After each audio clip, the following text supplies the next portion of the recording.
Please welcome Miss Bianca Gonzalez Intal. Good to see you.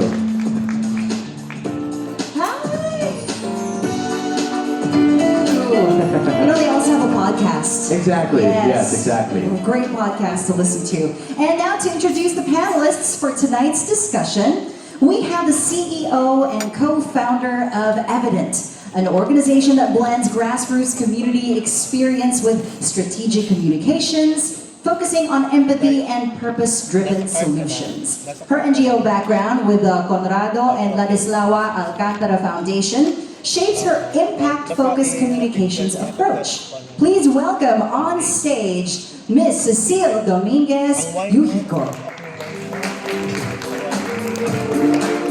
Welcome on stage, Miss Cecile. Up next, our next panelist is the Chief Country Executive of Carelon Global Solutions in the Philippines. There are compliments about the dress over here. I agree. I love your dress. Beautiful, yes. Well. Everyone's dressed so well today. Our next panelist drives strategic initiatives and fosters a culture of agility and innovation. With over 20 years of experience, he has led operations and business development teams across multiple countries and organizations including Strabe, T-Tech Holdings, Convergys, and Sykes Asia. He's a creative writing graduate from the University of the Philippines and blends operational expertise with a passion for creating thriving work environments. Without further ado, let's please welcome on stage Nikki Agkawili.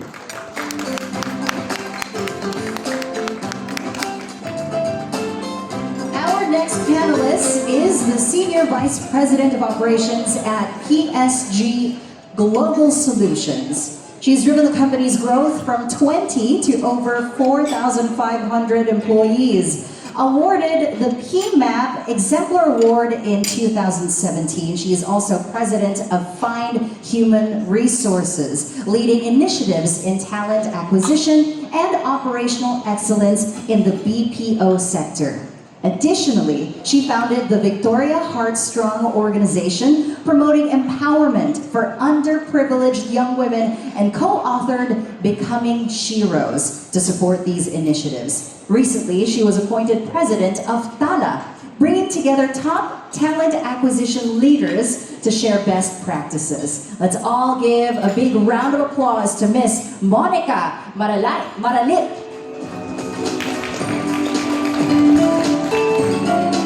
And with that, take it away, Bianca.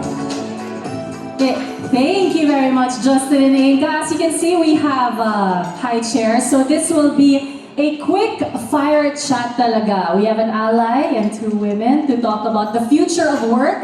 Syempre, we're awarding all these categories because in the future, we hope that more and more companies, organizations will adopt these principles. Okay. Nikki, perfect addition to this panel as he drives workplace innovation through enabling cultures in his work at Carelon. And then we have Monica, championing next generation talent as well as authentic leadership at PSG Global Solutions. And of course, Cecile, redefining leadership through empathy and purpose at Evident. Now, paano nila ginagawa yon? Diba? Big words, but how's it really done? So I wanted to start with Nikki. Nikki, you break traditional workplace norms at Carelon. Again, big words, pero yan lahat is to really develop a more enabling environment for everyone working there. So how do you approach that? No, perfect question, Bianca. I think, and I was listening through the discussions earlier, it's great that we're having these forums, no? But at the end of the day, and I always say that, you know, being a certified mama's boy, it's always about action. So at Carolyn, we strive to take these small steps or baby steps. So and I continue to learn a lot. When we talk about working moms, and there's a difference between working moms and single working moms. That much I've learned and I appreciate it. So we've been very intentional, Bianca, about the smallest actions that we do, one of which would be a cross-collaboration or job shadowing program. Job shadowing Correct. program. Okay, Correct. What is that? So it's great you asked it because we've noticed while in our industry, where Monica are from, the BPO, 55% of our frontline leaders are women, but as you move up, that number decreases. So what we're solving for is creating opportunities for not just for single women, but across the spectrum. How do we open the gates? How do we get women to get promoted at the highest levels? So the job shadowing program is a perfect example. And it's tied up with what we call one of these programs for single women, single moms, where your schedules are no longer a constraint. So while majority or predominantly women work night shift, so we know that the tasks at hand are different compared to working moms or married mothers. So we give them that flexibility. So while a lot of the companies today are pushing for return to office, we push for hybrid. We push for single mothers to have a very flexible schedule. We work with them very closely so that they can focus their time whether I'm on training or I'm at home. So very, very intentional, very, very specific, Bianca. Wow, it can be done. Amazing. Can be done. Okay, I'll go to Cecile right here. You heard her intro earlier. So, must development work, NGO work, community grassroots background, and now that you are running your own marketing and PR agency naman, how has that background affected being a purposeful and authentic leader? Again, buzzwords, pero what does that look like in evidence? So I think my background in the development sector has really shaped who I am as a leader, and it's because it was in that work that I was able to work with so many different stakeholders, and the exercise of when I think about how do I advocate for change, how do I become influential, right? How do I motivate? How do I change behaviors? It really starts with a deep understanding of where the other person comes from. And I think when we work in communities and the development sector, it's such a strong exercise in empathy, and it's empathy that is then directly connected to how we design the programs and the impact that we want to drive. And so I think that foundation, and for people who have kids in high school and college, I highly recommend interning and trying out work in the development sector, because it's a really wonderful foundation. And I don't think that's said enough. But I think it's that exposure and that experience helped me, be very agile in understanding many different contexts and backgrounds. And so when I built my company, it allowed me to have a lot more intention and understand, and even in communications, right? Like understanding all these different nuances and experiences that then influence, right, how there's a message that you deliver, but how is it received is really based on each person's individual history, context, etc. So, I guess in summary, it's by having a diverse background, and also through that recognizing the importance of really bringing in a lot of different people with a lot of different experiences into my company. I've seen that as one of our superpowers, and the more that I can cultivate a real diversity, not just of backgrounds, but people being comfortable in sharing diverse opinions in the workplace, that has really strengthened and made not just our work better, but also our organization much healthier. Susundot lang ako ng very, very quick, kasi syempre that's the ideal setup, di ba? All our organizations are diverse. Pero in your organization, how does that implicate cost and profit? Kasi di ba, at the end of the day, a business is a business. How do you see that? I think, so even though we're diverse, right, there can be so many different definitions. So I think that's first the question, right? I think it's, okay, how do I define diversity in my workplace?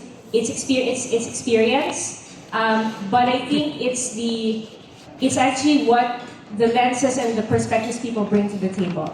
So you can have on paper a diverse workplace, but does that turn into diverse ideas and diverse conversations? So I think it's worth evaluating how we define diversity and how it's actually really showing up not in the data and the numbers, but actually in the conversations and the things that are driving the company. And I think and that's where I think the math will start mathing more. So it's not, in the tables and the sheets, it's actually like the content of what's happening. And that's, I think, where the business case really comes in. And that's where I think the question becomes, what does my organization's health really look like? And am I really welcoming diversity into the work and not just, from a reporting standpoint, perhaps? And to put into context, the math is mathing, I guess, basically means the numbers will make sense. Tama ba ako? Okay. Let's go to Monica. Talent development. That is something that a lot of the workforce now coming into an organization, yun ang hinahanap nila, di ba? How can I progress? How can I grow? And how do you, or how are you reimagining that now, especially that the workplace demands are increasing? I think there's, well, thank you so much, by the way, and I feel like we need flashing lights and also a drum roll. But thank you so much for that question, too. I think for talent development and things that people are looking for, I think traditionally, when you think about talent development, that means a progression moving up and moving up. But that's not always the case, and a lot of the people from the generation right now is looking for not just to move up the corporate ladder, that's the way they see it, but they're looking for skills development and enhancement and things like that. On top of that, they want to make sure that the work that they're doing makes a difference somewhere in the world or somewhere in their world. So they're looking for an actual purpose or a meaning. So in order to do that, you kind of have to marry kind of your skills development, your talent development, along with this is the reason why you're here. This is the reason why you're doing this. So beyond your everyday work that you do, whatever it is, for us it's recruiting at PSG Global Solutions. Everything we do is around recruiting. So it's not just talking to a candidate, trying to get them to accept a job or finding the right candidate, and every day it's just over and over. You're really looking at changing somebody's life. Because when you ask somebody, hey, are you interested in this job?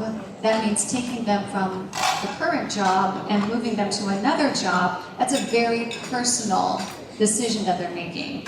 And when they make that decision, it's not just for themselves, it's potentially for their families, it's for their future family, it's for their career development.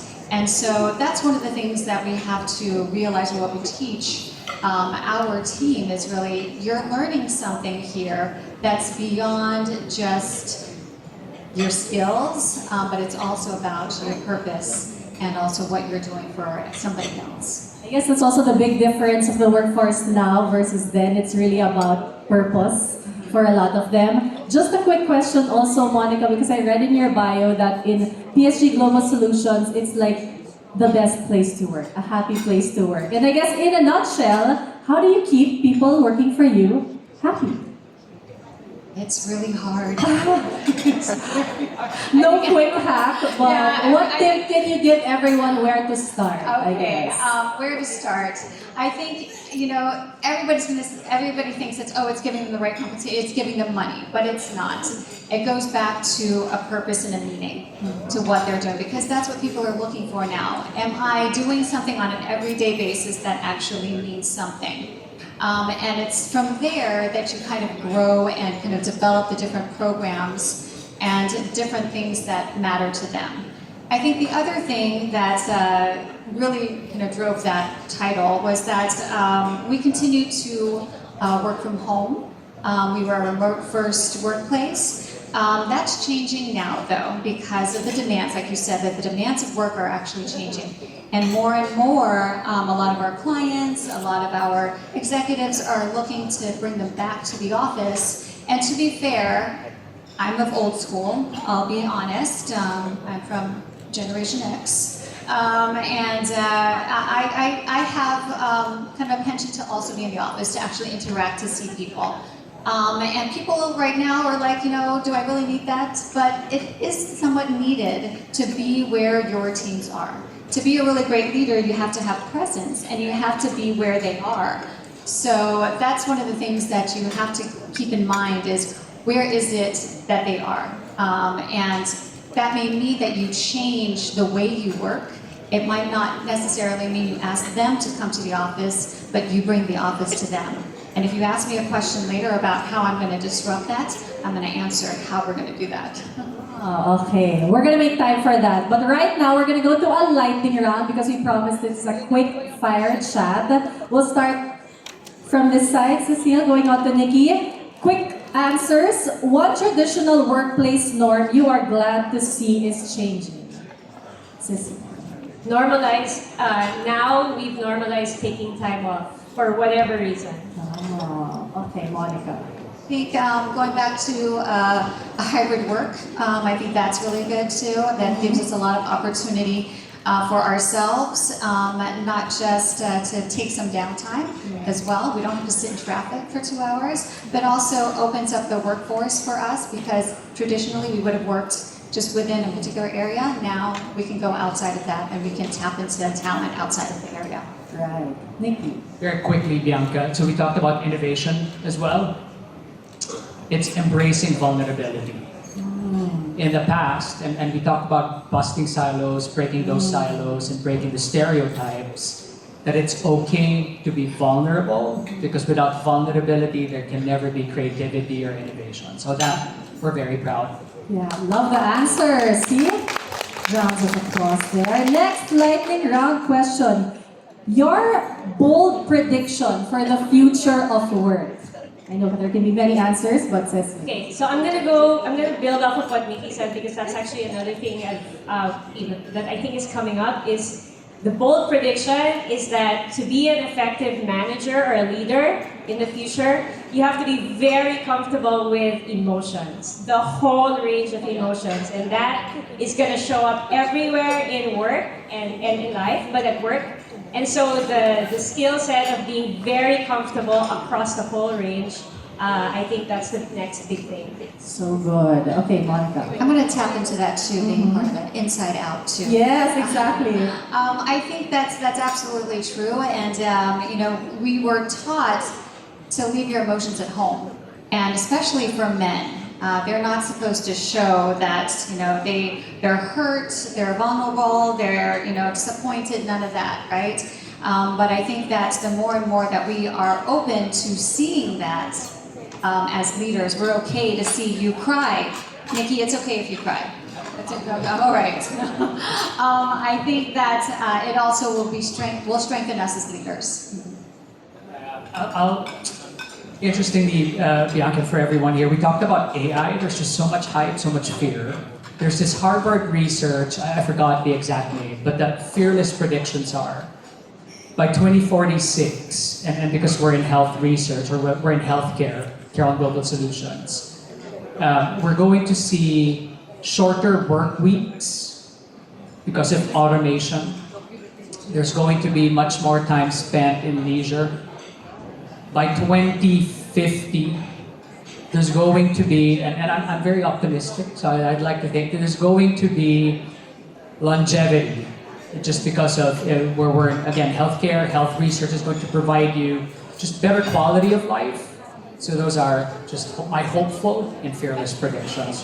Yeah, these are such comforting predictions to know. As a last question to all our leaders tonight, your advice to young leaders wanting to drive change. Again, can go so many ways, but Cecile. Actually, leaders of all ages who want to drive change. Your advice, Cecile. I think change can be messy, change can be really hard, and change also comes with making mistakes and failing. So don't be discouraged when it doesn't work out the first, second, the third time around. If change takes a long time, and that's okay. And then second, I think it's build your community. So same thing with change. It can't do it alone, and the more you're able to build a community of people who align with your purpose and your values, it makes the work much more fun and much easier. Thank you, Cecile. Monica, this is the time to answer that disruption question, because that is advice to a lot of leaders here. They want to start to go into that direction but don't know how. Your advice to them? For that, I would say just be brave. I was watching a TED talk, and it was about how girls are taught to be perfect, but guys are taught, or boys are taught to be brave. And so I would say, and that's why they tend to, they fall down, but they're able to get back up. So, and whereas, women, we grew up to thinking, wait, I have to be perfect before I do something. So I would say that we should just be brave, just go out and do it, fail fast, and fail first, and be able to change accordingly to do something like that. So, one of the things that we're going to be trying to do is, again, bringing the workplace to our employees, which actually means, we're going to have kind of floating sites. So we're going to have microsites floating to where our employees are, which means it's not going to be static, and we'll actually be moving our sites every month or so. So we're never going to be in the same necessarily place, but we are going to our employees. So that may fail, but we're going to try it anyway. We're going to be brave. Nice, thank you, Monica. And of course, Nikki, your advice. After listening to today's session, I thought about just one skill, rising skill. Regardless of generation, if we're Gen X, baby boomers, what we need to learn now is that ability, regardless if I fail, if I experience difficulties, setbacks, if I have to get into a difficult conversation, I have to be able to rise up, and get on to that next day. And just that rising skill, nowadays it's tough to find. So we need to be able to hone and develop that, and I call it the rising skill. Thank you, Nikki. And with that, let's give a big round of applause to our leaders who certainly are the future of work. They know the future of work. Thank you so much, Cecil, Monica, and Nikki. All right, thanks everyone.